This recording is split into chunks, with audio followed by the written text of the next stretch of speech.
Hi friends, this is Narada and welcome to our channel internet Narada. So ఈరోజు మనం తెచ్చినటువంటి సమాచారం ఏంటంటే, మహాకురుక్షేత్ర సంగ్రామంలో కర్ణుడిని అర్జునుడు సంహరించాడు.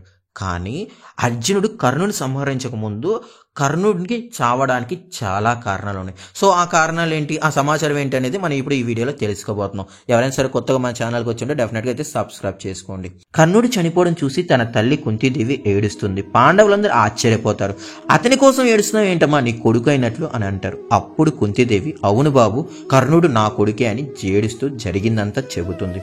అప్పుడు అర్జునుడు, నా చేతులతో నా అన్నని నేను చంపానని బాధతో ఏడుస్తూ శ్రీకృష్ణుడి దగ్గరికి వెళ్తాడు. నీ వల్లనే కదా నా అన్నయ్య నేను సంహరించానని శ్రీకృష్ణుడి దగ్గరికి వెళ్ళి అర్జునుడు చెబుతాడు. అప్పుడు శ్రీకృష్ణుడు నవ్వుతూ, సంహరించాను నువ్వెలా అంటున్నావు, నీ ఒక్కడి వల్లనే కర్ణుడి మరణం జరగలేదు అంటూ కవచకుండలాన్ని ఇంద్రుడు దానం అడిగి తీసుకుని వెళ్ళాడు. బ్రహ్మాస్త్రం పనికి రాకుండా పోయేలాగా పరశురాముడు శాపం ఇచ్చాడు.